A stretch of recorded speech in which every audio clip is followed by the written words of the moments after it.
Oke baik, selamat pagi, siang, sore, salam olahraga, apa kabar teman-teman semua, semoga dalam keadaan sehat. Mengenai dari laga malam hari ini, dimana saya akan membahas sekitar ada 9 laga ya.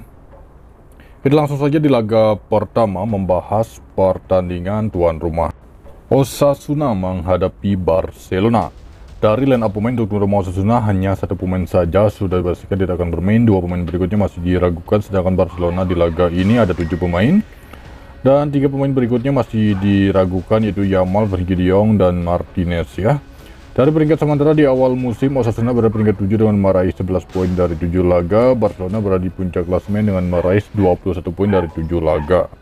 Jadi untuk laga ini menurut versi saya sendiri ini cenderung masih berada di Barcelona mengepur handicap.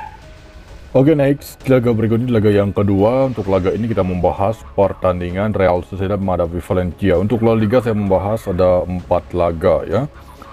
Dari line up pemain untuk Sociedad di laga ini ada 4 pemain tidak akan bermain, Valencia ada 5 pemain. Di laga terakhir Sociedad imbang saat menghadapi Valladolid dengan skor 0-0. Di laga terakhir untuk Valencia imbang saat menghadapi Osasuna dengan skor 0-0. Untuk laga ini saya melihat ini akan kembali di under goal ya. Sociedad menghadapi Valencia, rekomen berada di under goal saja. Kemudian memasuki laga yang ketiga, kita membahas pertandingan Rayo Vallecano menghadapi Leganes. Di laga ini dari line up pemain untuk tuan rumah Vallecano ada 2 pemain yang akan bermain, Leganes hanya 1 pemain saja. Di laga terakhir Vallecano imbang saat menghadapi Girona dengan skor 0-0, sedangkan Leganes imbang menghadapi Getafe dengan skor 1-1. Head-to-head terakhir kedua tim ini sudah sempat bertemu pada tahun 2022, berakhir dengan kemenangan Vallecano dengan skor 2-1, itu pun di international friendly match ya. Jadi untuk laga ini saya menduga laga Vallecano akan kembali berakhir di under goal. Masih di La Liga, saya membahas pertandingan Getafe menghadapi Alaves. Line up pemain ada 2 pemain masih diragukan untuk bisa tampil di laga ini untuk tuan rumah Getafe, sedangkan Alaves hanya 1 pemain saja. Dari peringkat sementara, Getafe berada di peringkat 19 dengan meraih 4 poin dari 7 laga, sedangkan Alaves berada di peringkat 8 dengan meraih 10 poin dari 7 laga. Head-to-head terakhir kedua tim sudah sempat bertemu pada bulan 5, di mana pada waktu itu tuan rumah Alaves memenangkan laga dengan skor 1-0. Untuk laga ini kemungkinan besar Getafe mampu meraih kemenangan ataupun imbang 90 menit. Rekomen berarti Getafe menahan handicap.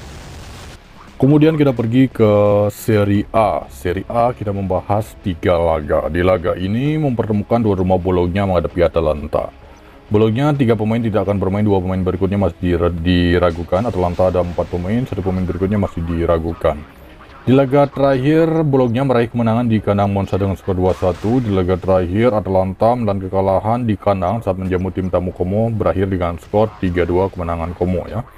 Head-to-head terakhir kedua tim sudah sempat bertemu pada bulan 3, di mana pada waktu itu kemenangan Bologna dengan skor 2-1. Tapi untuk laga ini ada beberapa opsi, Atalanta memenangkan laga ataupun bisa imbang. Jadi rekomen berada di Atalanta menahan handicap. Oke, next, selanjutnya masih di Serie A. Di laga ini mempertemukan tuan rumah Genoa menghadapi Juventus. Juventus menjadi tim yang diunggulkan ya. Ada 2 pemain tidak akan bermain untuk tuan rumah Genoa, 2 pemain berikutnya masih diragukan, sedangkan Juventus dipastikan 4 pemain mereka tidak akan bermain. Di laga terakhir Genoa menelan kekalahan saat menghadapi Venezia. Di laga terakhir Juventus imbang menghadapi Napoli dengan skor 0-0. Head-to-head terakhir kedua tim sudah sempat bertemu pada bulan 3, di mana pada waktu itu berakhir dengan skor imbang 0-0. Untuk laga ini menurut versi saya sendiri cenderung berada di Genoa menahan handicap. Oke, selanjutnya kita membahas pertandingan Udinese menghadapi Inter Milan. Dari line up pemain ini untuk Udinese ada 3 pemain mereka tidak akan bermain, sedangkan Inter Milan hanya 2 pemain saja. Di laga terakhir Udinese menelan kekalahan di kandang Roma dengan skor 3-0. Di laga terakhir Inter menelan kekalahan di kandang menjamu tim tamu Milan ya dengan skor 2-1. Head-to-head terakhir kedua tim sudah sempat bertemu pada bulan 4, di mana pada waktu itu ya kemenangan Inter Milan berakhir dengan skor 2-1. Dari peringkat sementara Udinese berada di peringkat 4 dengan meraih 10 poin dari 5 laga, sedangkan Inter berada di peringkat 7 dengan meraih 8 poin dari 5 laga. Untuk laga ini masih baik berada di Inter Milan mengepur handicap.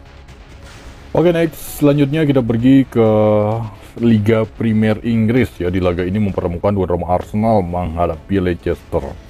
Line up pemain di laga ini Arsenal cukup banyak, pemain mereka tidak akan bermain di laga ini. Saya melihat ada 7 pemain ya, 2 pemain berikutnya masih diragukan, sedangkan Leicester hanya 4 pemain saja. Seperti yang kalian ketahui, di mana di laga terakhir Arsenal itu imbang menghadapi City dengan skor 2-2, sedangkan di laga terakhir Leicester imbang menghadapi Everton dengan skor 1-1.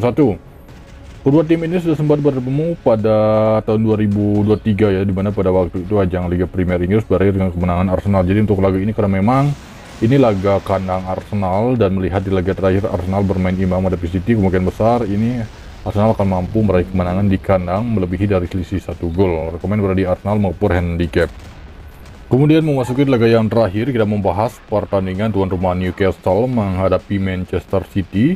Di laga ini tim yang diunggulkan City mengepur handicap, tetapi saya melihat laga ini bisa imbang ataupun City memenangkan laga ya, ini masih belum stabil dari handicap, over juga begitu. Jika nanti ada perubahan mungkin lebih lanjut akan saya info di grup saja. Dari line up pemain untuk Newcastle ada 4 pemain mereka sudah dipastikan tidak akan bermain dan 1 pemain berikutnya masih diragukan. Sedangkan City ada 3 pemain termasuk Rodri ya, Bobo dan Ake. Jadi dan Kevin De Bruyne masih diragukan. Jadi untuk laga ini terlihat dari head-to-head terakhir Newcastle menghadapi City, di mana pada waktu itu tuan rumah City meraih kemenangan dengan skor 2-0, tapi laga ini laga tandang City. Untuk laga ini rekomen berada di City maupun handicap untuk analisis skor di over goal. Oke, baik, itu dia omongan dari laga malam hari ini. Kemudian untuk lebih lanjut saya info di grup. Terima kasih, selamat pagi, siang, sore, salam olahraga.